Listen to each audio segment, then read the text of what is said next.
असम की बीजेपी सरकार के बाद अब यूपी की योगी सरकार मदरसों को लेकर सर्वे कराने जा रही है।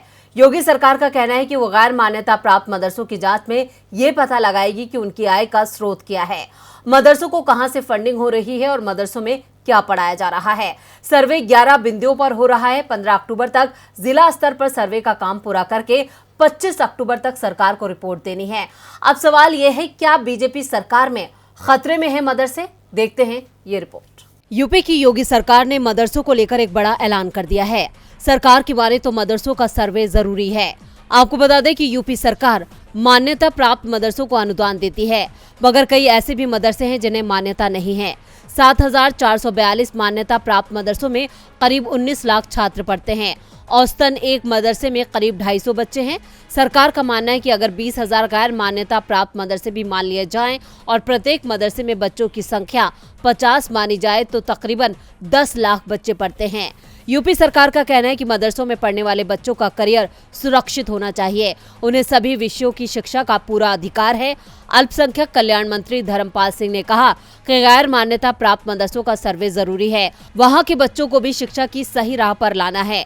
मदरसों में कहां से पैसा आ रहा है, बच्चों की सुरक्षा, शिक्षा के क्या इंतजाम है, सभी पर सर्वे होगा।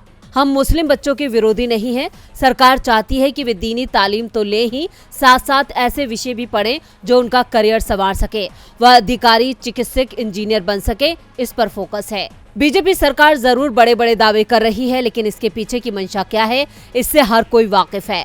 All India Muslim personal law board ने कहा कि मदरसों के सर्वे कराने का सरकारी आदेश सिर्फ मदरसों को बदनाम करने की गंदी साजिश है। बोर्ड के महासचिव मौलाना खालिद सैफुल्लाह रहमानी ने कहा कि धार्मिक मदरसों का उज्जवल इतिहास रहा है। इन मदरसों में पढ़ने और पढ़ाने वालों के चरित्र निर्माण और नैतिक प्रशिक्षण 24 घंटे किया जाता है। मदरसों में पढ़ने और पढ़ाने वालों ने कभी आतंकवाद और सांप्रदायिक नफरत पर आधारित कार्य नहीं किया है। हालांकि सरकार ने कई बार इस तरह के आरोप लगाए, लेकिन सभी आरोप झूठे पाए गए। रहमानी ने आगे कहा कि बीजेपी नेता लाल कृष्ण आडवाणी जब गृह मंत्री थे तब उन्होंने खुद ये माना था कि डॉक्टर राजेंद्र प्रसाद, जवाहरलाल नेहरू, एपीजे अब्दुल कलाम और मौलाना अबुल कलाम आजाद जैसे नेता मदरसों से शिक्षा हासिल करके निकले थे। आजादी की लड़ाई के दौरान मदरसों से निकले विद्वानों, उलेमाओं ने असाधारण बलिदान दिया है और ये सभी मदरसों से पढ़ाई करके निकले हैं।